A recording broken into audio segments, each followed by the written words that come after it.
The courtroom smelled like old wood and stale coffee, the kind of scent that clings to your clothes long after you leave. Lucia Romano sat in the interpreter's booth, her fingers tapping nervously against the armrest as she waited for the session to begin. She'd been doing this job for 3 years now, translating for defendants who barely looked at her, for lawyers who spoke too fast, for judges who expected perfection every single time. But today felt different. Today, the air itself seemed heavier, charged with something she couldn't quite name. When Adrian Costa walked into the courtroom, every head turned. He moved with the kind of confidence that didn't need announcement, didn't need validation. Tall, broad-shouldered, wearing a charcoal suit that probably cost more than Lucia's monthly rent, he looked like he'd stepped out of a magazine spread about dangerous elegance. His dark hair was slicked back perfectly, not a strand out of place, and even from her booth, Lucia could see the glint of an expensive watch on his wrist. He unbuttoned his suit jacket as he sat down, revealing a crisp white shirt with the top button undone, and she caught a glimpse of ink on his neck, dark lines that disappeared beneath the collar, hinting at stories written on skin. Adrian Costa. She'd heard the name whispered in hallways, seen it printed in newspapers with words like alleged and suspected, dancing around it like careful moths. The man who supposedly brought silence to Manhattan's underworld, who made problems disappear with a phone call, who walked the line between legitimate business and something far darker with the grace of a tightrope artist. The proceedings began, and Lucia slipped into her role, translating the judge's words into Italian, then the defense attorney's questions, then the prosecutor's objections. It was mechanical, familiar, safe. But every time she glanced at Adrian, she found him watching her instead of the lawyers. Not in the way men usually watched her, not with hunger or curiosity, but with something more unsettling. Recognition. As if he knew something about her that she didn't know herself. Hours passed. The fluorescent lights buzzed overhead, giving everyone a sickly pallor except Adrian, who somehow looked like he belonged in better lighting, better circumstances. Lucia's throat grew dry from speaking. Her back ached from sitting. And the weight of the security guard's stares, Adrian's men, clearly, pressed against her shoulders like physical things. Then it happened. During a brief recess, as the lawyers shuffled papers and the judge stepped away, Lucia let her guard down for just a moment. She was exhausted, frustrated by the legal theatrics, angry at the way Adrian's presence commanded the entire room while he barely spoke. And in that moment of weakness, she muttered under her breath in Sicilian, the language of her father, the language of her childhood, the language she thought nobody here would understand. Bastardo viziato. Spoiled bastard. The words were barely audible. A whisper meant only for herself, a tiny rebellion against the suffocating atmosphere. But the room, which had been filled with quiet conversation, suddenly went silent. Lucia's heart stopped. She looked up and found Adrian staring directly at her, his dark eyes sharp and focused, a slow smile spreading across his face that was somehow more terrifying than any scowl. He leaned back in his chair, crossing one leg over the other, and spoke for the first time since entering the courtroom, his voice low and smooth, carrying easily across the space between them. "Say that again, princess." The way he said it, princess, made it sound like both an endearment and a challenge, dripping with amusement and something darker. Lucia felt heat rush to her cheeks, a mixture of embarrassment and fury. She opened her mouth to deny it, to pretend she'd said something else, anything else, but the words stuck in her throat. Because he knew. He understood Sicilian. He'd heard her perfectly. The judge returned, calling the session back to order, but Lucia could barely focus. Her hands trembled as she translated, her voice slightly unsteady. She could feel Adrian's gaze on her like a physical touch, could sense his satisfaction at having rattled her. When the session finally ended, she gathered her things quickly, desperate to escape. but as she rushed toward the exit, she heard his voice again, closer this time. Leaving so soon? Adrian stood in the hallway, his security detail a few steps behind, giving them the illusion of privacy. I was hoping we could continue our conversation. We weren't having a conversation, Lucia said, forcing herself to meet his eyes, to not show fear. And I don't know what you think you heard. But you called me a spoiled bastard, he interrupted, still smiling. In Sicilian, which is interesting, because most people in this building barely speak proper English, let alone a dialect from a small village probably not far from where my grandmother was born. Lucia's jaw tightened.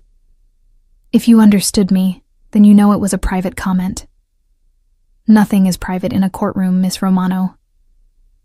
He stepped closer, and she caught the scent of expensive cologne mixed with something earthier, like rain and leather. Besides, I appreciated the honesty. Most people who work for the justice system spend their days lying. You, at least, said what you really thought. I don't work for you, she said sharply. Not yet, Adrian replied, and something in his tone made her stomach flip. But that's about to change. Before she could ask what he meant, he turned and walked away, his men following like shadows. Lucia stood in the empty hallway, her heart pounding, wondering what she'd just gotten herself into. She told herself it was nothing, that he was just another defendant trying to intimidate a court employee, that by tomorrow this would be forgotten. She was wrong on all counts. The next morning, Lucia arrived at the courthouse to find her supervisor, waiting with a tight expression and a folder in his hands. You've been reassigned, he said without preamble, handing her the folder, effective immediately. Reassigned? To what? Private interpreter services, for a confidential judicial agreement. The client specifically requested you. Lucia didn't need to open the folder to know whose name would be inside. She did anyway, her eyes scanning the official letterhead until they landed on the signature at the bottom. Adrian Costa. This is ridiculous, she said, her voice rising. He can't just request me like I'm some sort of... The request came through proper channels, her supervisor interrupted. And before you argue, let me be clear. This isn't optional. The agreement involves federal cooperation, witness protection coordination, and highly sensitive information. You're one of the few certified interpreters with the security clearance and language skills required. Plus, he added, his expression softening slightly, the pay is triple your current rate. Lucia wanted to refuse. Every instinct told her to walk away, to not get involved with a man like Adrian Costa, with his dangerous eyes and his knowing smile and his world of shadows. But she thought about her father's mounting medical bills, about the leaky roof in her apartment building that the landlord refused to fix, about the student loans that never seemed to shrink no matter how much she paid. When do I start? She heard herself say. Today, 2:00, address is in the folder. Her supervisor paused, then added quietly, Be careful, Lucia. These aren't the kind of people who forget insults.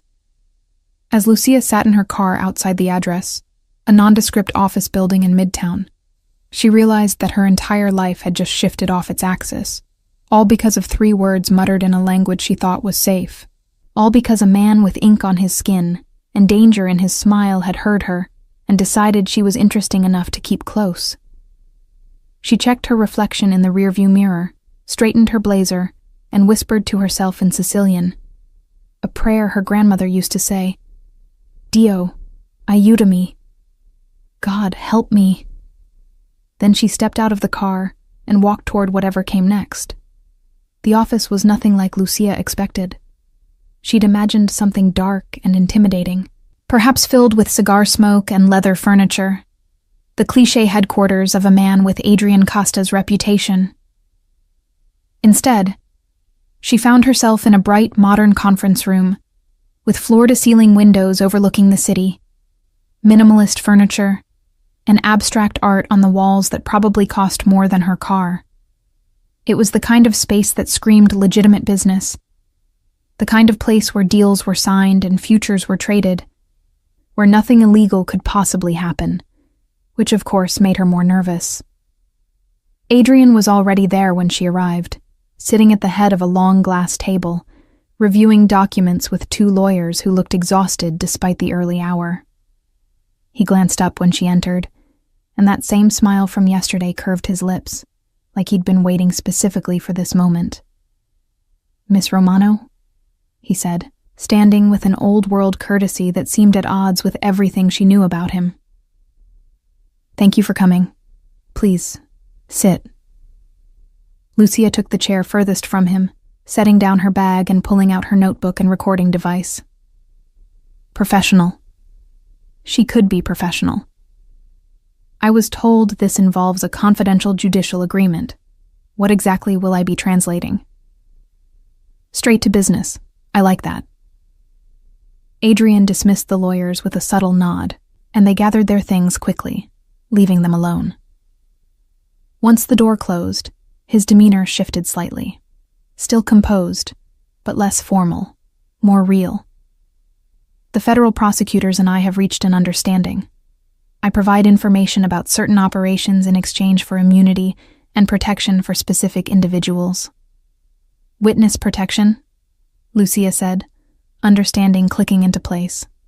"You're turning informant." "I'm restructuring my priorities," Adrian corrected, his tone sharp for the first time. "And I need someone who can translate documents, conversations, and testimony that will be used in multiple federal cases. Someone discreet. Someone who understands not just Italian and Sicilian, but the nuances, the cultural context, the way people say one thing and mean another." Lucia studied him carefully.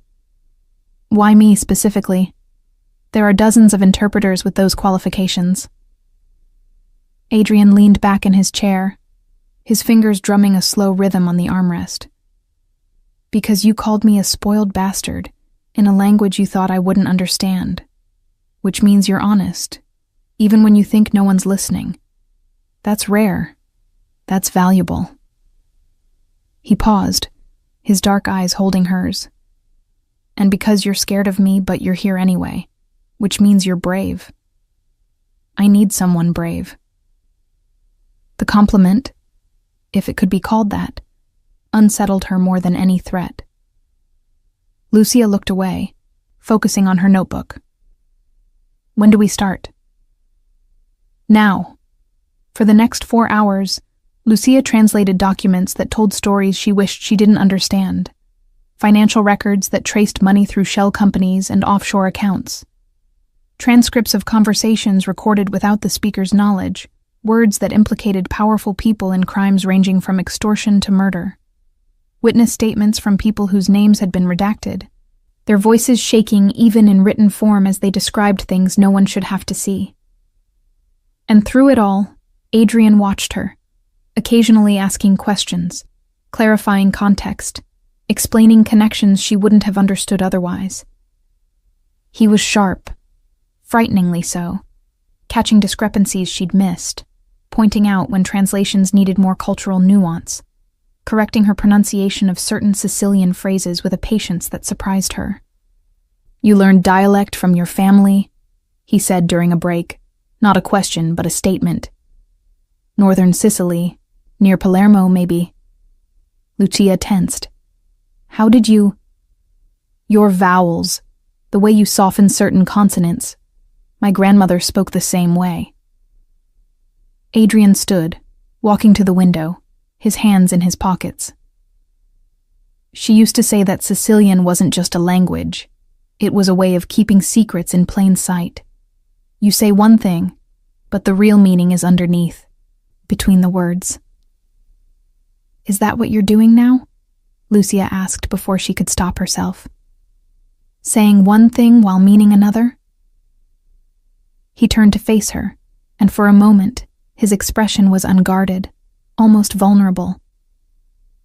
"I'm trying to do something I should have done years ago. I'm trying to protect people who can't protect themselves. The federal agreement isn't about saving my own skin. I could disappear tomorrow and they'd never find me. It's about getting others out. People who were born into this life and never had a choice. Lucia wanted to believe him. God, she wanted to believe that there was something redeemable in this man, that he wasn't just another criminal using the system to his advantage. But she'd spent 3 years in courtrooms, listening to defendants spin stories, watching guilty men walk free because they knew how to manipulate emotion. "Why should I trust anything you say?" she asked quietly. Adrian crossed the room until he stood on the other side of the table, close enough that she could see the flecks of gold in his dark eyes. Close enough to notice that the ink on his neck wasn't random. It was text, written in Italian, though she couldn't make out the words.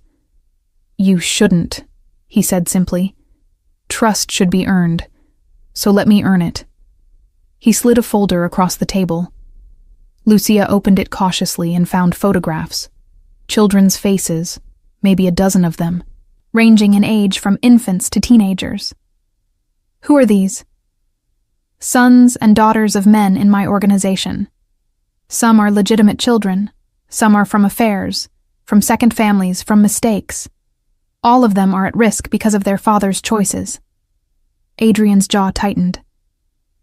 "The federal agreement includes relocation and new identities for these kids and their mothers.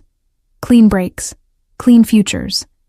That's what I'm buying with my cooperation." Lucia stared at the photos, at the innocent faces looking back at her, and felt something crack inside her chest. She thought about her own childhood, about her father's warnings to stay away from men like this, about the fear she'd seen in his eyes whenever someone mentioned the old neighborhood, the old ways. These children deserved better than to inherit their father's sins. "Okay," she said softly. "I'll help, but I have conditions." Adrian raised an eyebrow. "You're in no position to negotiate. Neither are you, apparently, since you specifically requested me." Lucia closed the folder, her hand steadier now. "I want transparency. No lies, no half-truths. If you're asking me to translate something, I need to know the full context. I won't be a blind accomplice." "Agreed. And when this is over, when whatever agreement you've made is fulfilled, I walk away. No connections, no favors owed. Nothing that ties me to you or your world." Adrian was quiet for a long moment, studying her with an intensity that made her skin prickle. Then he extended his hand across the table. "You have my word." Lucia hesitated, knowing that shaking his hand meant crossing a line she couldn't uncross. But she thought about those children's faces, about the chance to do something that actually mattered, about the strange pull she felt toward this dangerous man who quoted his grandmother and fought for people who couldn't fight for themselves. She took his hand. His grip was firm, warm, and when he didn't immediately let go, she felt her pulse quicken in a way that had nothing to do with fear. "Welcome to the other side of the law, Princess," Adrian said, his voice low and rough. "Try not to get too comfortable." Over the following weeks, Lucia fell into a rhythm that felt both surreal and strangely natural. She arrived at the office each morning, spent hours translating documents and recordings, broke for lunch that Adrian always ordered from expensive restaurants, then worked into the evening, her voice hoarse from speaking 2 languages simultaneously. They developed a shorthand, an understanding of each other's rhythms and thought processes. He learned that she preferred her coffee black with 2 sugars, that she twisted her hair when she was concentrating, that she had a sharp sense of humor that emerged when she was tired. She learned that he was more educated than she'd assumed, quoting philosophers and poets between legal strategies, that he had a younger sister he never mentioned in official documents, that the text tattooed on his neck was from Dante's Inferno. "Lasciate ogni speranza, voi c'entrate. Abandon all hope, ye who enter here." "Cheerful choice," Lucia remarked one evening, after working up the courage to ask about it. Adrian touched his neck absently. "A reminder of what I am, what I've done. Some things you can't wash away, Miss Romano. You can only carry them." It was the most honest thing he'd said to her, and it made her see him differently, not as a villain or a hero, but as something more complicated, more human. a man trying to atone without believing in redemption. But as the weeks passed and the documents piled up and the list of people they were trying to protect grew longer, Lucia began to notice inconsistencies. Meetings that Adrian attended but didn't mention. Phone calls he took in Italian, switching to dialect when he didn't want her to understand fully. Small lies by omission that added up to something bigger. And she realized, with growing dread, that the judicial agreement might be real, but it wasn't the whole story. Adrian Costa was playing a longer game, one that she was now part of whether she wanted to be or not. The turning point came on a Tuesday evening when Lucia stayed late to finish translating a particularly complex deposition. The office building was nearly empty, just a few cleaning staff and the ever-present security detail that shadowed Adrian's movements. She'd grown used to them, silent men in dark suits who treated her with careful respect, as if she were something fragile that might break or something dangerous that might bite. Lucia was deep into a section about financial transfers when she noticed something odd. The transcript she was working from referenced a meeting that had allegedly taken place in a warehouse in Brooklyn, but the address matched a location that had appeared in another document, one Adrian had specifically told her was unrelated to the federal case. She cross-referenced dates and realized they overlapped. Someone was lying, either the witness giving the deposition or Adrian himself when he'd explained the other document. She sat back, her mind racing. If Adrian had lied about this, what else had he lied about? Was the entire judicial agreement a facade, like the rumors suggested? Was she helping to orchestrate some elaborate deception that would ultimately hurt the very people they claimed to be protecting? "You look troubled." Adrian's voice startled her. She hadn't heard him approach, hadn't noticed him standing in the doorway watching her. He'd loosened his tie and rolled up his sleeves, and she could see more of the tattoos that decorated his forearms. Intricate designs that looked like they told stories, though she'd never asked what they meant. "Just tired," Lucia lied, closing her laptop a bit too quickly. Adrian walked into the room, moving with that predatory grace that never quite left him, even in casual moments. "You're a terrible liar, Miss Romano. One of your more endearing qualities, actually." He glanced at her closed laptop. "What did you find?" Her heart hammered. She could pretend ignorance, but he'd see through it. She could deflect, but that was just another form of lying. Or she could confront him directly and deal with the consequences. Lucia thought about her father's warnings, about the smart thing to do, about self-preservation.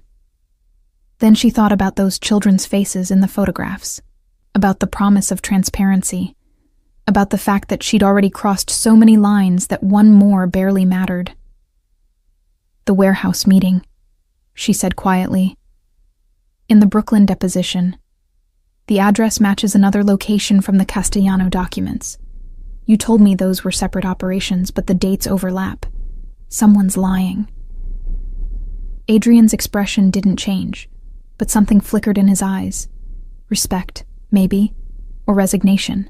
He pulled out the chair next to her and sat down, close enough that she could smell his cologne, see the faint scar above his left eyebrow. "You're right. I did lie. Not about the documents themselves, but about their connection." Lucia's stomach dropped. "So this entire agreement is real," Adrian interrupted firmly. "Every word of it is real. The protection for those kids, the immunity I'm receiving, the information I'm providing to the prosecutors, all of it is legitimate. But yes, there's more to it. There's always more to it." He stood and walked to the window, his shoulders tense. For a long moment, he just stared out at the city lights, at the empire of concrete and steel that he'd helped shape through means both legal and otherwise. When he spoke again, his voice was lower, more careful, as if each word cost him something. "The federal agreement protects certain people, but it doesn't protect everyone. There are others, men, women, even teenagers, who are too deep in the organization to qualify for witness protection, too useful to let go, too dangerous to leave behind." The government wants to dismantle my operation, but they don't care what happens to the people at the bottom when the structure collapses. They'll either be killed by rivals moving into the power vacuum or arrested by the same prosecutors I'm working with. Lucia felt cold despite the warm office. So what are you doing? Creating a second exit, Adrian said simply. Using the chaos of the federal investigation as cover to move people out, to set up alternative identities and financial safety nets that aren't part of the official agreement. The warehouse meetings? Those are coordination points. The financial transfers? Those are funding these off-book relocations.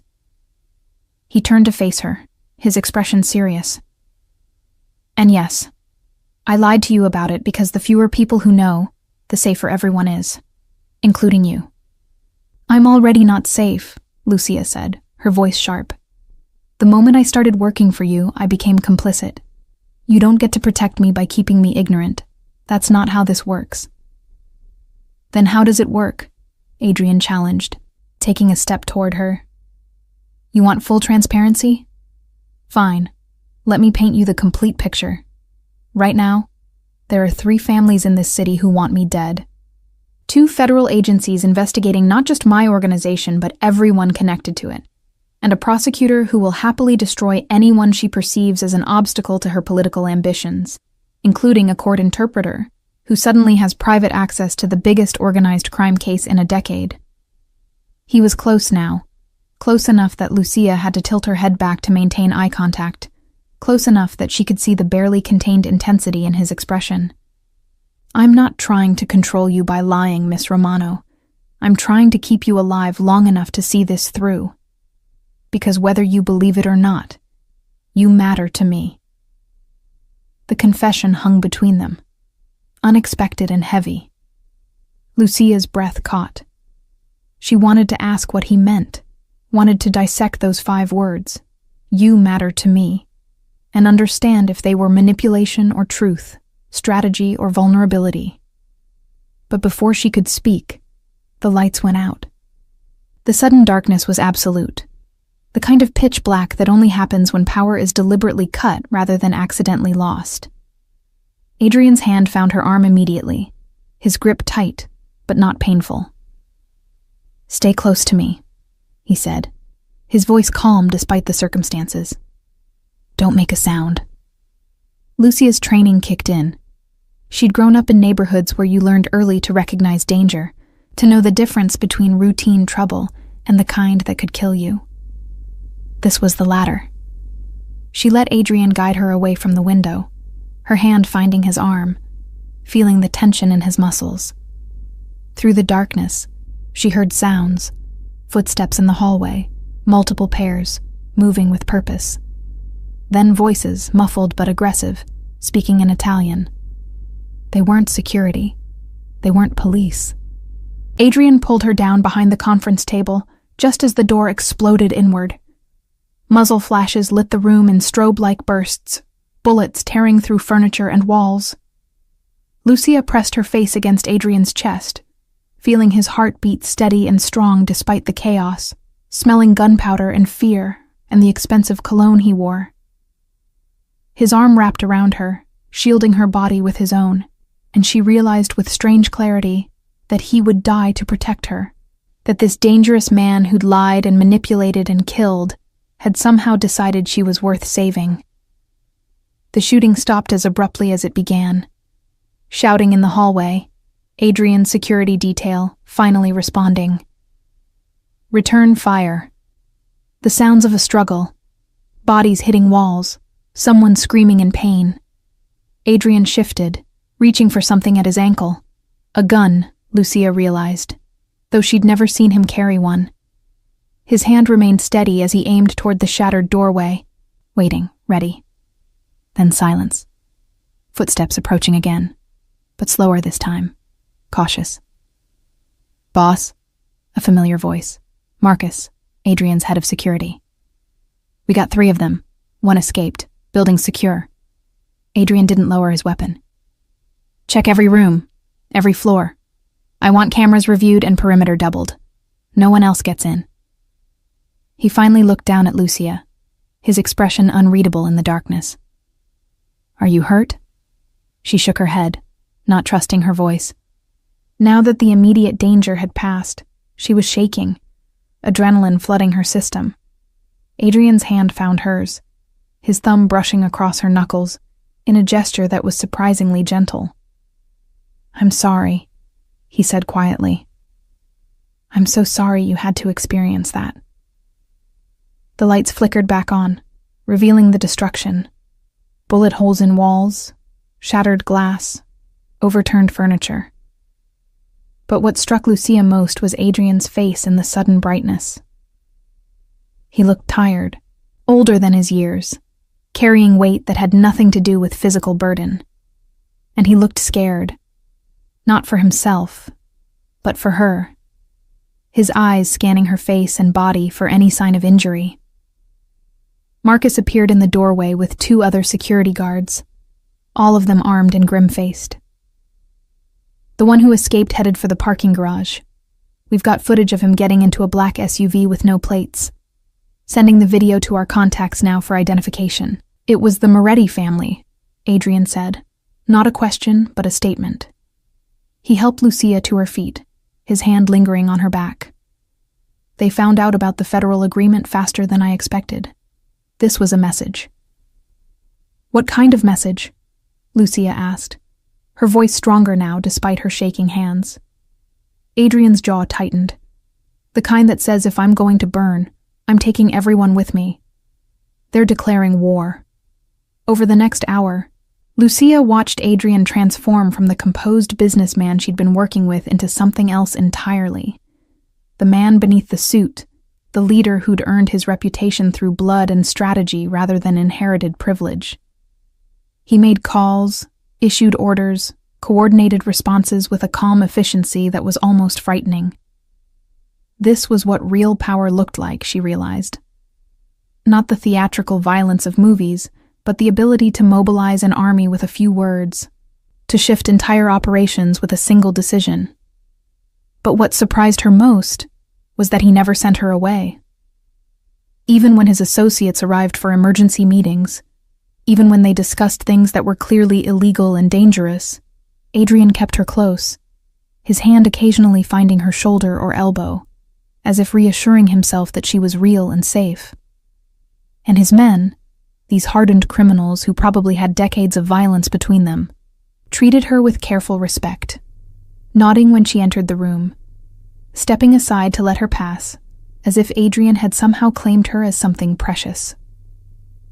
They left the building at 3 a.m, surrounded by security that had tripled in size. Adrian insisted on driving her home himself, dismissing protests from Marcus about protocol and safety. The city streets were empty, illuminated by streetlights that cast everything in amber and shadow. Lucia sat in the passenger seat of Adrian's car, a sleek black sedan that probably cost more than most people made in a year, and tried to process everything that had happened, everything she'd learned, everything she now understood about the life she'd stumbled into. "I'll have a security detail assigned to you," Adrian said, breaking the silence. "They'll be discreet, but they'll be close. If anyone approaches you, if anything feels wrong, you call me immediately. Not 911, not the office. Me." He handed her a phone, a burner, she realized, the kind that couldn't be traced. "My number is already programmed in. It's the only number in there." Lucia took the phone, feeling its weight in her palm. "This wasn't supposed to be dangerous. You told me I'd just be translating documents." "I know. I miscalculated." Adrian's hands tightened on the steering wheel. "The families move faster than they used to. They're more desperate, more willing to break the old rules. I thought I had more time before things escalated." "More time to do what?" Lucia turned to face him. "What's the endgame here, Adrian? You get everyone out, make your deals with the prosecutors, and then what? You ride off into the sunset with your immunity and your clean conscience." He laughed, but it was a bitter sound, empty of humor. "There is no clean conscience for men like me, Miss Romano. There's only degrees of stained. But yes, the plan is to get everyone out who deserves a chance. Burn down the organization from the inside so it can't be rebuilt, and then disappear. New name, new country, new life. Assuming I survive long enough to see it through. And me? The question escaped before Lucia could stop it. What happens to me when this is over? Adrian pulled up in front of her apartment building and put the car in park. He turned to face her, and in the dim light from the dashboard, his expression was raw, unguarded in a way she'd never seen. That depends on what you want. If you want to walk away, I'll make sure you have everything you need. Money, protection, a clean break from all of this. No one will know you were involved. You'll be safe. And if I don't want to walk away? The question hung between them, loaded with implications neither of them had acknowledged until now. Adrian reached out slowly, giving her time to pull back, and brushed a strand of hair from her face. His touch was gentle, reverent, completely at odds with the violence they'd survived hours earlier. Then I'd be the selfish bastard you called me in that courtroom because I'd want you with me. I'd want to know that when I disappear, I'm not disappearing alone. That somewhere in whatever new life I manage to build, there's someone who sees me. The real me. Not the legend or the monster, but the man in between. Lucia's breath caught.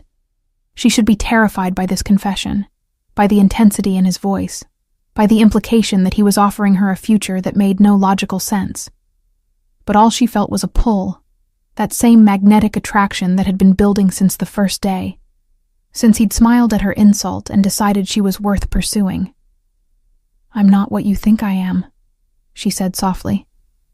"I'm not brave or special. I'm just a girl from Brooklyn who speaks a few languages and was stupid enough to insult a dangerous man." "You're wrong about all of that," Adrian said. "You're the bravest person I've ever met. You sat in a room with killers and told me I was lying to my face. You stayed during a shootout when most people would have panicked. You see through the performance everyone else believes. That's not stupidity, that's courage." He paused, his thumb tracing her jawline. "And you're more special than you could possibly understand." Before Lucia could respond, before she could analyze or rationalize or pull away, Adrian kissed her. It wasn't gentle. It was desperate and hungry, and filled with all the tension that had been building between them for weeks. His hand cupped the back of her neck, holding her close, and Lucia found herself kissing him back with equal intensity, her fingers tangling in his perfectly styled hair, ruining it, making him real and touchable and human. When they finally broke apart, both breathing hard, Adrian rested his forehead against hers. "This is a terrible idea," he murmured. "I'm going to get you killed or ruin your life or both." "Probably," Lucia agreed, her voice shaky. "But I think I stopped caring about good ideas around the same time I took this job."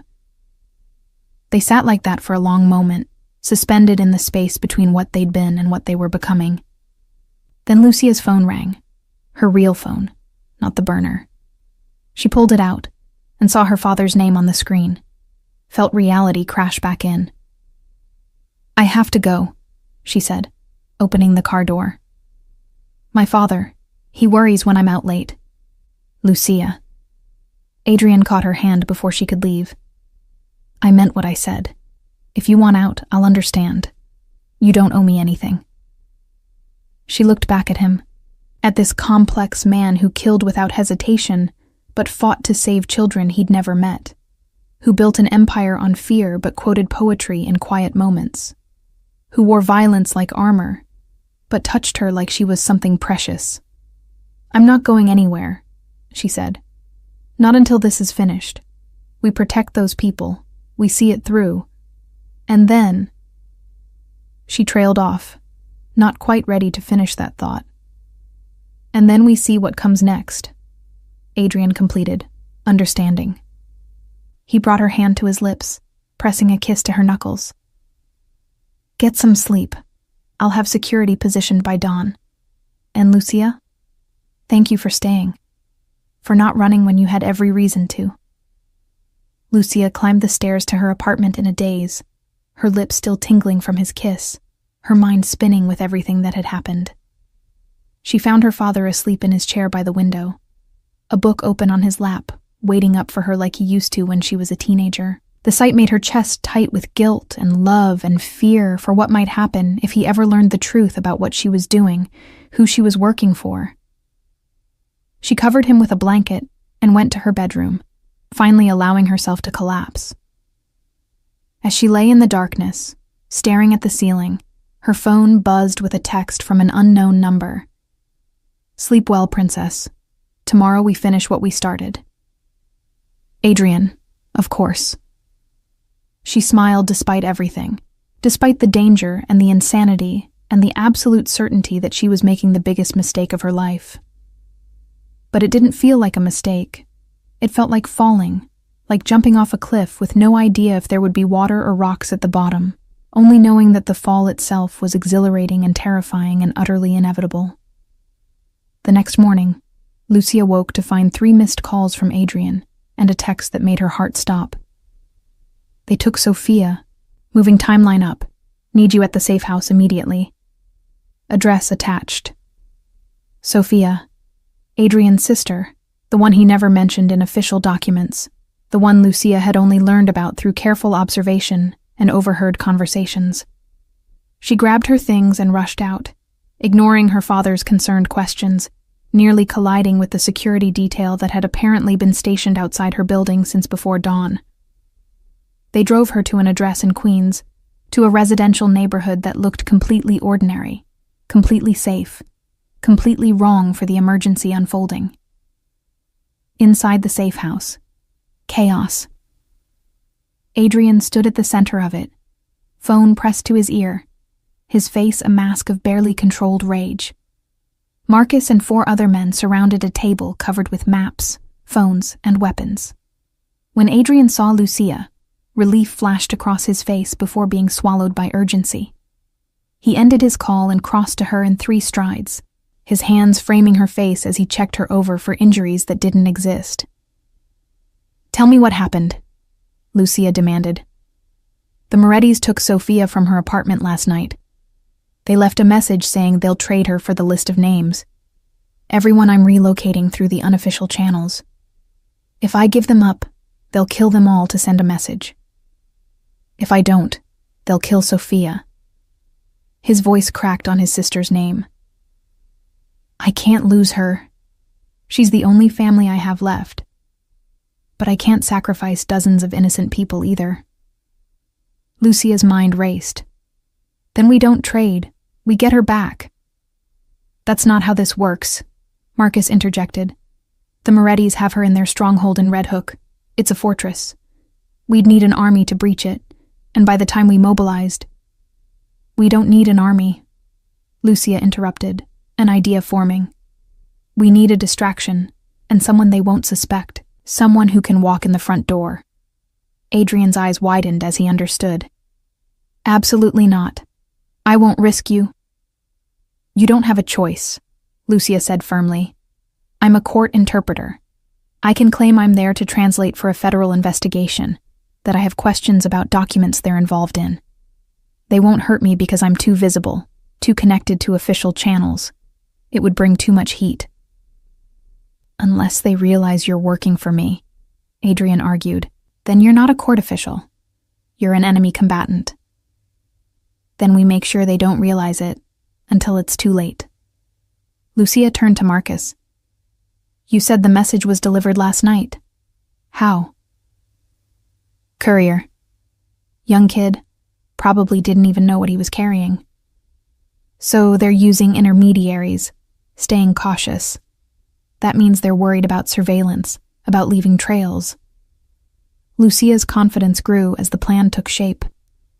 "If I show up asking about financial records, claiming it's part of the federal case against Adrian's organization, they'll think I'm trying to build evidence against him.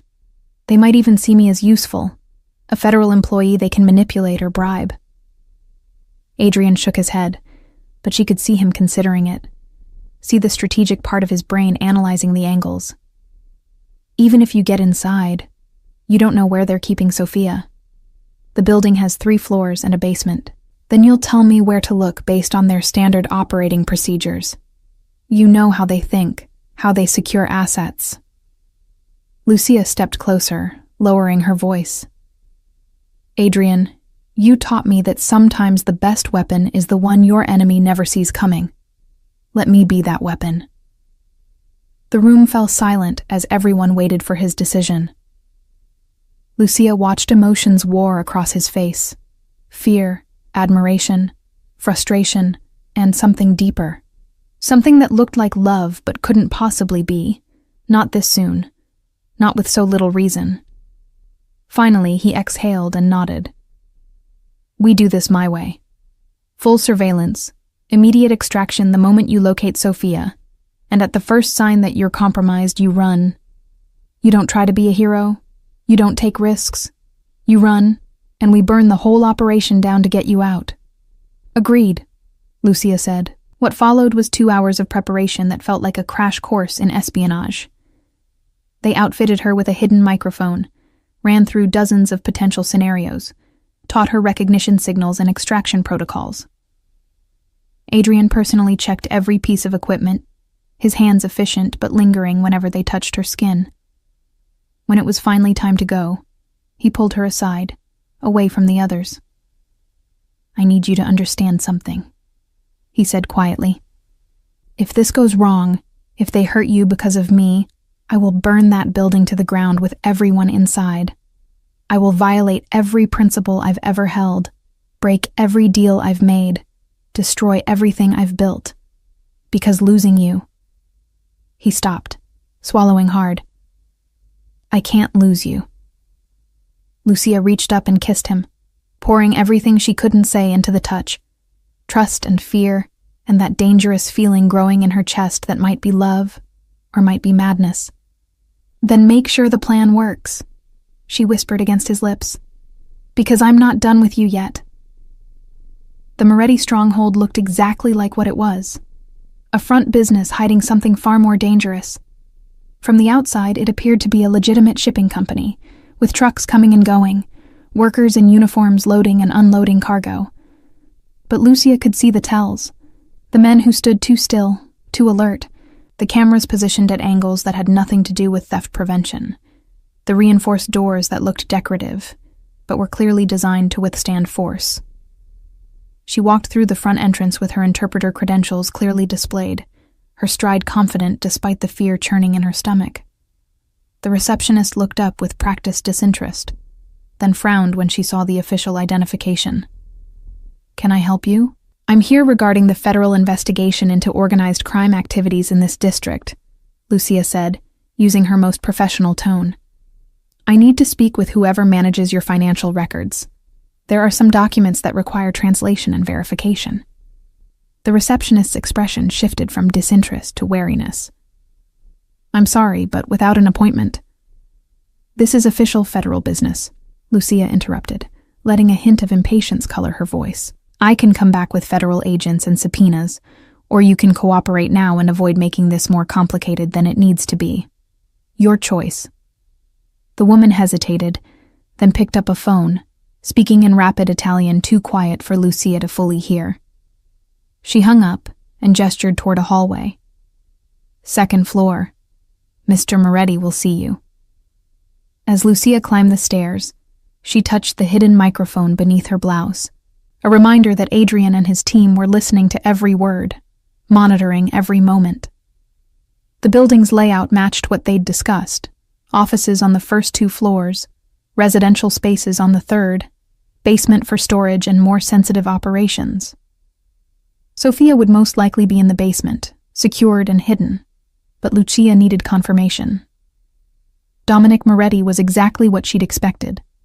Mid-50s, expensive suit, eyes that calculated threats before bothering with pleasantries.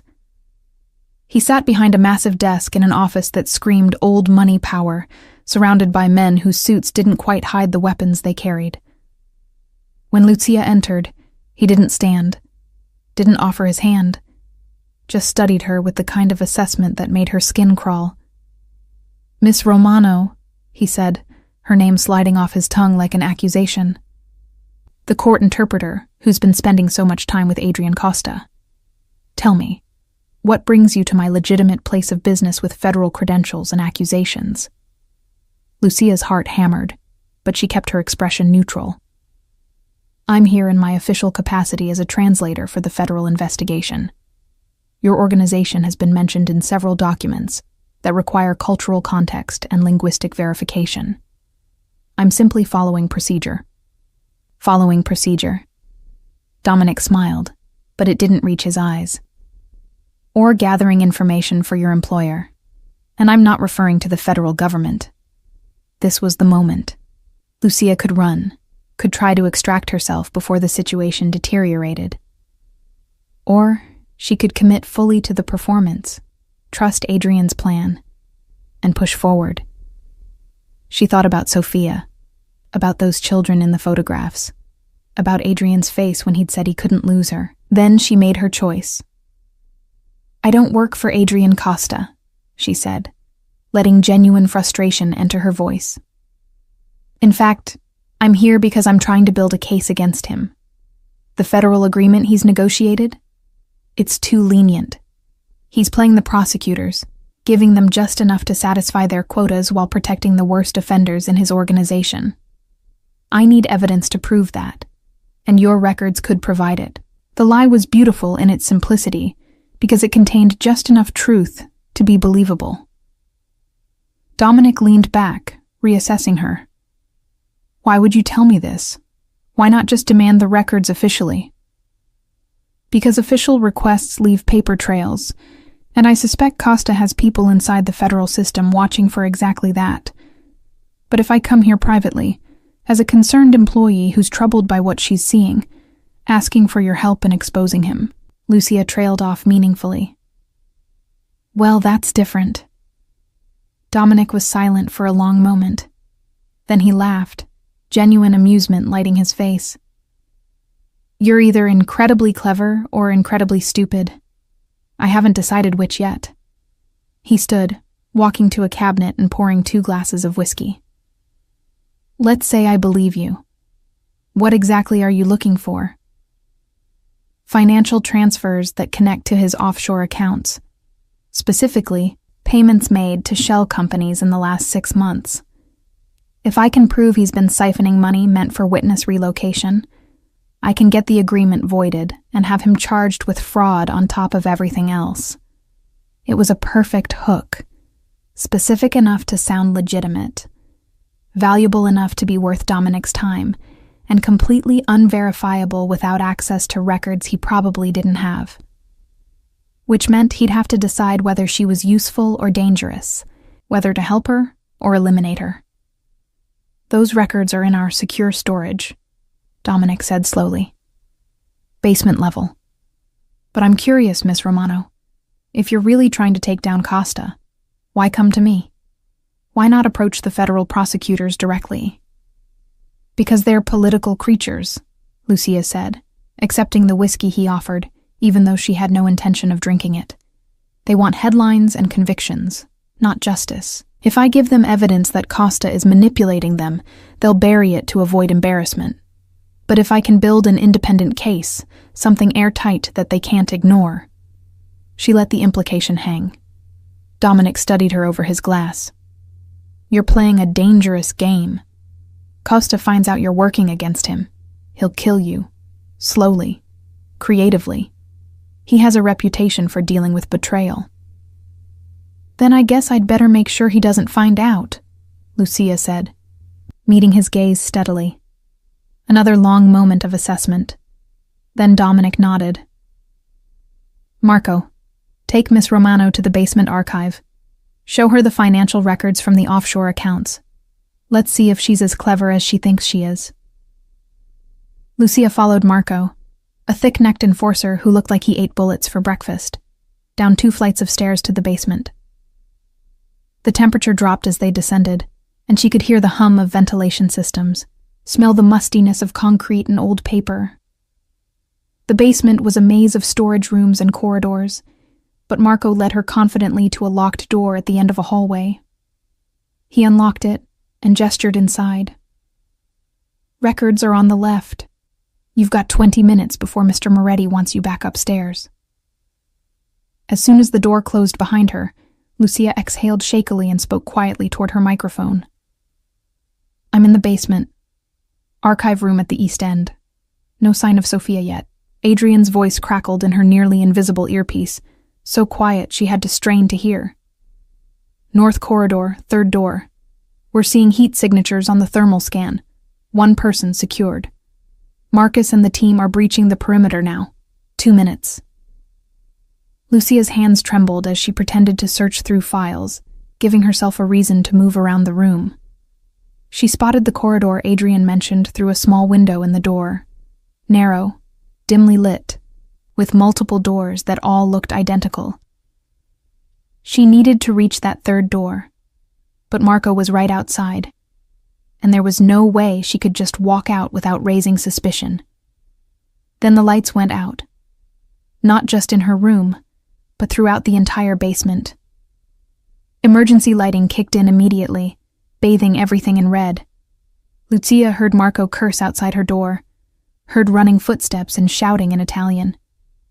Adrian's team had breached, was creating the distraction they'd planned. This was her chance. She opened the door slowly and found the hallway empty. Marco had run toward the commotion. Lucia moved quickly toward the north corridor, trying to walk with purpose rather than panic, trying to look like she belonged here even though her heart was racing and every instinct screamed at her to run. She counted doors, 1, 2, 3, and found the last one secured with a heavy padlock. She had no way to open it, no tools, no plan beyond getting here. "I'm at the door," she whispered. "I can't get in." "Move away from it," Adrian's voice commanded. "Now." Lucia stepped back just as the door exploded inward, not from inside, but from precise charges that Marcus must have planted. Through the smoke and debris, she saw Sophia, younger than she'd imagined, maybe 22, with Adrian's dark eyes and their family's stubborn jaw. She was bound to a chair, tape over her mouth, but alive and seemingly unharmed. Lucia rushed in and began working on the ropes binding Sophia's wrists. "I'm here to help," she said quickly, as Sophia's eyes widened in fear. "Your brother sent me. We're getting you out." Sophia made muffled sounds behind the tape, gesturing frantically with her head toward the doorway. Lucia turned and found Marco standing there, gun raised, his expression no longer neutral but murderous. "You lying bitch," he snarled. "You're with Costa. Lower the weapon." Adrian's voice, deadly calm, came from behind Marco. Lucia watched as Marco slowly turned and found himself facing Adrian, Marcus, and 3 other armed men. "Lower it, or what happens next will be very permanent." Marco's gun wavered, then dropped. "You can't get out. The building's surrounded by our people. Dominic's already calling in reinforcements." "Then I suggest we all move quickly," Adrian said. His eyes found Lucia's across the room, and she saw relief and fury and fear all mixed together in his expression. "Are you hurt?" "I'm fine. But Sophia needs medical attention. She's been here at least 12 hours. Adrian moved past Marco as if he were furniture, kneeling beside his sister and carefully removing the tape from her mouth. Sophia immediately threw her arms around his neck, sobbing. "I'm sorry, I'm so sorry. They came for me because of you, because of what you're doing." "Shh, not your fault. Never your fault." Adrian held her close for just a moment. Then his professional mask snapped back into place. "Can you walk?" Sophia nodded, and Lucia helped her stand. They moved as a unit back toward the basement entrance, Adrian leading, Marcus bringing up the rear. Gunfire erupted somewhere above them, Dominic's reinforcements arriving, Adrian's team holding them back. The plan had been for a quick extraction, in and out, before anyone could mobilize a serious response. But they'd been delayed, and now they were trapped in a war zone. "Service tunnel. Marcus said urgently. "Northeast corner. We can get to the parking garage that way." They changed direction, running now through the maze of corridors. Lucia kept one hand on Sophia, steadying her, while her other hand found Adrian's. He squeezed it once, hard enough to hurt, as if grounding himself with the confirmation that she was real, was here, was alive. The service tunnel was exactly as bad as it sounded. Narrow, low-ceilinged, smelling of decay and rust. They had to move single file, Marcus in front now with a flashlight, Adrian behind Lucia and Sophia, protecting them from any pursuit. Above them, the sounds of the battle continued, muffled by concrete but still audible. Shouts, gunfire, sirens in the distance. The authorities would arrive soon, drawn by the violence, and everyone involved would scatter. This was the chaos Adrian had orchestrated, the collapse of the old structure that would let him rebuild something new in its place. They emerged in the parking garage 3 blocks away, where more of Adrian's men waited with vehicles. Sophia was bundled into an SUV that would take her directly to a private doctor, surrounded by enough security to repel a small army. Before the door closed, she grabbed Lucia's hand. "Thank you," she said, her voice hoarse from disuse and tears, "for coming for me, for risking yourself." "Your brother would have burned the world down to get you back," Lucia said simply. "I just helped him be strategic about it." Sophia smiled, fragile but real, then looked at Adrian. "She's the one, isn't she? The one you told me about on the phone last week, the one who makes you think you could have a different life." Adrian's jaw tightened, but he didn't deny it. "Get her to safety," he told the driver. "I'll be right behind you." The aftermath was controlled chaos. Adrian's organization scattered to pre-arranged locations, following protocols established specifically for this scenario. The Moretti stronghold burned, literally burned, because someone had started a fire during the fighting that quickly spread through the upper floors. Fire trucks and police cars swarmed the area, and Lucia watched from the passenger seat of Adrian's car as the building she'd walked into an hour ago was consumed by flames and sirens and the machinery of official response. "They'll blame the Morettis for the fire," Adrian said, navigating through side streets with practiced ease. "Arson. Improper storage of flammable materials. Pick your violation. The federal investigation will use this as leverage to accelerate their case. And by the time anyone thinks to look for the people who were actually responsible, we'll be ghosts." "We?" Lucia repeated quietly. Adrian's hand found hers on the center console. "You're in this now. All the way in.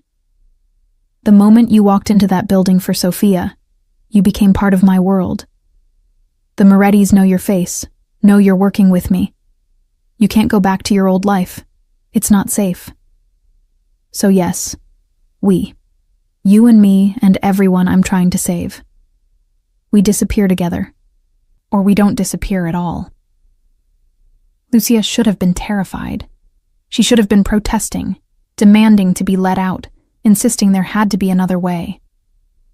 But all she felt was a strange sense of inevitability, as if every choice she'd made since that first day in the courtroom had been leading to this moment, this man, this impossible future.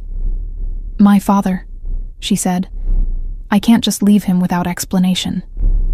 "We'll bring him," Adrian said immediately. "If he wants to come, we'll set him up wherever we end up, give him a cover story, keep him safe. I'm not asking you to abandon your family, Lucia. I'm asking you to trust me to protect them." They drove to a safe house in Connecticut, a sprawling estate hidden behind gates and trees that looked like it belonged to old money and legitimate power. Inside, it was chaos of a different kind. People Lucia recognized from the documents she'd translated, the children and mothers whose photographs she'd seen, all of them in various states of preparation for departure. Some were packing bags, others receiving new identification documents.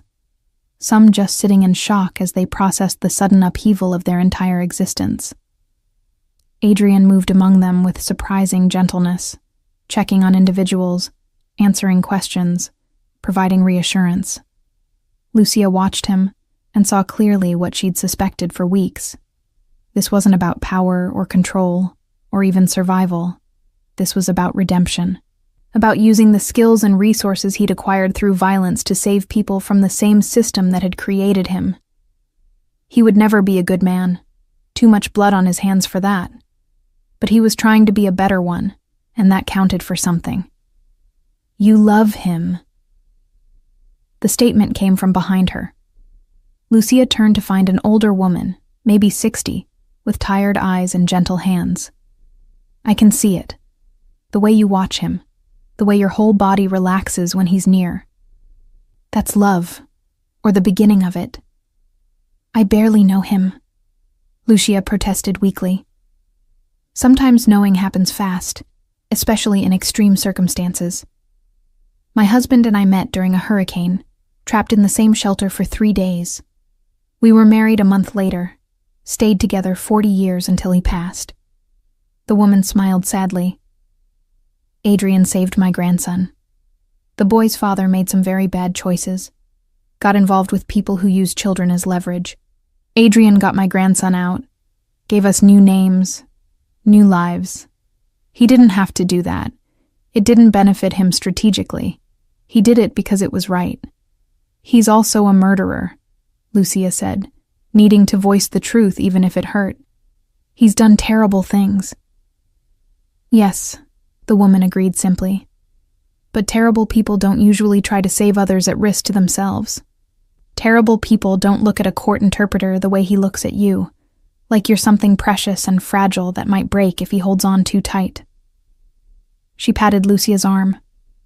"Whatever you decide, do it with your eyes open. But don't let fear of his past destroy the possibility of his future. Some men deserve second chances, even if they don't believe it themselves." Over the next week, Lucia existed in a strange limbo between her old life and whatever came next. She spent mornings working with Adrian on the final phases of the federal agreement, afternoons helping coordinate relocations, evenings having quiet conversations with her father about possibilities she couldn't fully explain. Her father, perceptive as always, understood more than she said. "This man you're working for," he said one night over dinner. "He's the kind my father warned me about. The kind who brings danger, but also protection. The kind who can destroy you or save you, depending on the day." "I know," Lucia admitted. "But Papa, he's trying to change. He's trying to be better." Her father studied her for a long moment. "And you? What are you trying to be?" The question haunted her. What was she trying to be? A good person doing bad things for good reasons? A naive girl who'd fallen for a dangerous man? A woman brave enough to choose her own path regardless of where it led? She didn't have an answer, but she knew that she wasn't the same person who'd walked into that courtroom weeks ago. That Lucia had been safe, cautious, living a carefully controlled life. This Lucia had seen violence and chosen to step toward it anyway, had looked at a man built from darkness and seen light struggling to break through. The federal prosecutors finally closed their case on a rainy Tuesday morning. Adrian testified for 6 hours, providing names, dates, financial records, and testimony that would dismantle 3 crime families and lead to dozens of indictments. Lucia translated every word, watching as he calmly destroyed the infrastructure he'd helped build, burning bridges he'd never be able to cross again. When it was over, when he walked out of that building for the last time, he looked exhausted, but somehow lighter, as if he'd been carrying weight for years and had finally set it down. "It's done," he told her in the car. "The agreement is fulfilled. Everyone who wanted out is out. Everyone who deserves protection has it. The organization is finished." "And us?" Lucia asked. "What happens to us?" Adrian pulled over on a quiet street and turned to face her fully. "I have a plane leaving tomorrow night. Private charter to Portugal, then transport to a property I own under a different name. It's remote, secure, completely off the grid. I'll spend the next year rebuilding myself into someone new. New identity, new business ventures, all legitimate this time. After that, he took her hand. After that, I don't know. I've never planned past survival before. Take me with you, Lucia said, the words emerging with certainty that surprised her. And my father, if he'll come. I don't want to go back to courtrooms and translation booths and pretending I haven't seen what I've seen, haven't felt what I feel. I want to see what comes next. You'd give up everything? Adrian's voice was rough with emotion. Your career, your friends, your entire life? I'm not giving it up. I'm trading it for something different. Maybe something better. Lucia leaned closer, her forehead resting against his. You asked me once what I wanted. This is what I want. You. This insane future. The chance to be someone I haven't figured out yet. Adrian kissed her then, deep and desperate, his hands framing her face like she was something infinitely precious. When they finally broke apart, he was smiling. Really smiling. Not the careful, calculated expression he wore for business, but something genuine and vulnerable. Then pack light, princess. We've got a world to disappear into. The next 36 hours passed in a blur of preparation. Lucia's father, after an hour-long conversation with Adrian that she wasn't permitted to attend, agreed to come, his only condition being that he could bring his most valuable possession, a sewing machine that had belonged to his own father. They packed essentials, destroyed anything that could be traced, said silent goodbyes to lives they'd never return to. Lucia left a letter for her supervisor claiming a family emergency abroad, vague enough to be believable, specific enough to avoid immediate suspicion. At the airport, surrounded by security until the last possible moment, Lucia looked back at the city lights one final time. New York had been her whole world, and now she was leaving it behind for something unknown. But when she felt Adrian's hand slip into hers, felt the solid weight of her father's presence on her other side, she understood that home wasn't a place. It was people, was choice, was courage enough to step into uncertainty. The plane was small and luxurious, clearly designed for privacy rather than passenger capacity. As they lifted off into the night sky, Lucia watched through the window as New York shrank beneath them, becoming just another constellation of lights in the darkness. Adrian sat beside her, his fingers interlaced with hers, and for the first time since she'd met him, he looked peaceful. Tell me about Portugal, she said softly. About this new life you're building. It's a vineyard, actually, Adrian said, surprising her. In the Douro Valley, overlooking the river. The previous owner died with no heirs, and I bought it through enough shell companies that no one will ever connect it to me, or to the man I used to be. He paused, then added, I thought about what I wanted to do if I ever got out, what kind of life would make sense, and I kept coming back to the idea of growing things, nurturing something instead of destroying it. Wine seemed appropriate, taking something bitter and harsh, and transforming it into something people celebrate. Lucia smiled at the metaphor. That's surprisingly poetic for a former crime boss. I told you I was full of surprises, princess. Adrian lifted her hand and pressed a kiss to her palm. But here's the biggest one. I'm terrified. I've spent my entire adult life knowing exactly who I was and what I was capable of. Now I'm flying into complete unknown with a woman who insulted me in Sicilian and somehow became the most important person in my life. I have no idea what I'm doing. Good, Lucia said. Neither do I. We can figure it out together. Her father, sitting across from them with a blanket and a cup of tea, watched them with the knowing expression of someone who'd seen this story before, who understood that love didn't always follow logical paths. Your grandmother would have liked him, he said to Lucia in Sicilian, knowing Adrian would understand. She always said the best men were the ones who scared you a little but made you brave. Adrian responded in the same dialect, his accent perfect and natural. I promise to deserve her. Every day. For as long as she'll let me. 3 months later, Lucia stood in the vineyard at sunset, her hands stained purple from helping with the harvest, her body tired but satisfied. The house was everything Adrian had promised.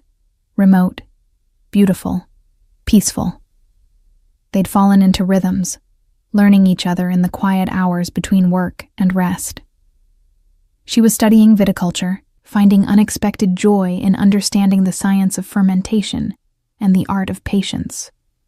Her father had opened a small tailoring shop in the nearby village, finding community among people who appreciated craftsmanship. And Adrian was transforming, shedding the armor of violence slowly but surely, becoming softer in his edges while maintaining the strength that had drawn her to him. He found her in the vineyard, as he often did at this hour, carrying 2 glasses of wine from last year's harvest. "What are you thinking about?" he asked, settling beside her on the stone wall that bordered the property. "About that day in the courtroom," Lucia admitted. "About how calling you a bastard in Sicilian changed my entire life. If I'd kept quiet, if you hadn't heard me, I would have found another way to meet you," Adrian said with certainty. "I knew from the first moment I saw you that you were going to matter. I just didn't know how much." He handed her a glass and raised his own. "To insults in dead languages and the idiots brave enough to fall for the people who hear them." Lucia laughed and clinked her glass against his. The wine was good, not perfect yet, but promising, like everything else in their new life. "There's something I need to tell you," she said, suddenly nervous. Adrian's expression shifted to concern. "What's wrong?" "Nothing's wrong. I'm pregnant." The words hung in the evening air. Adrian went very still, his wineglass frozen halfway to his lips. Then he set it down carefully and turned to face her fully, his hands finding her waist, pulling her close. "Say that again," he said, his voice thick with emotion. "I'm pregnant. About 8 weeks, according to the doctor in the village. I wasn't sure how to tell you. Wasn't sure if you wanted—" He kissed her, cutting off her uncertainty, his hands gentle on her face. When he pulled back, there were tears in his eyes. "I've done terrible things, Lucia. Things I can never take back. Sins I can never atone for. But this, getting to be a father, getting to raise a child with you in this place we've built, that's redemption I never thought I'd deserve." Lucia leaned into him, feeling safe and loved and hopeful for the first time in longer than she could remember. Around them, the vineyard stretched in neat rows, the grapes ripening in the last light of day, everything growing towards something sweeter. In the distance, she could see her father through the window of the main house, probably preparing dinner, probably already suspicious about why they'd been outside so long. Tomorrow she'd tell him he was going to be a grandfather. Tomorrow they'd start planning for the future that was suddenly more real, more tangible. But tonight, she sat with the man who'd started as an insult, overheard in a language of secrets, who'd become a partner in crime, and then something far more profound. She thought about the woman she'd been, careful, controlled, safe. And she looked at the woman she'd become, brave, complicated, free. The journey between them had been dangerous and impossible, and absolutely worth it. "You know," Adrian said, his hand resting gently on her still flat stomach, "our child is going to grow up speaking 3 languages, English, Italian, and Sicilian for insults." "Obviously," Lucia agreed, smiling. "It's the only way to ensure they're properly prepared for life." He laughed, that genuine sound she'd learned to treasure, and pulled her closer. They sat like that as the sun finished setting, painting the sky in shades of gold and crimson, 2 people who'd found each other in the worst circumstances and chosen to build something beautiful anyway.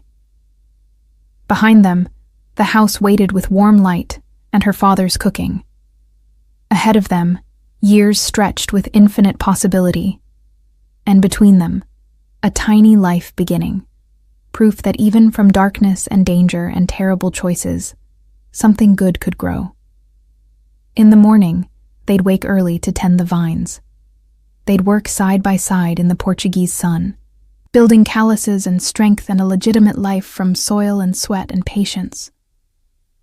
But tonight was for celebration, for acknowledging that they'd survived everything meant to destroy them, and had emerged not unscathed, but unbroken.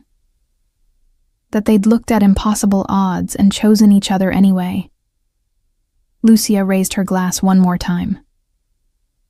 To spoiled bastards who understand Sicilian, she toasted. Adrian clinked his glass against hers, his smile wide and free. And to brave princesses who aren't afraid to speak their minds, even when dangerous men are listening. They drank as the first stars appeared, as the world settled into evening quiet, as their future unfolded before them, like the rows of vines stretching toward the horizon, carefully tended, patiently nurtured, full of promise, and the possibility of something extraordinary.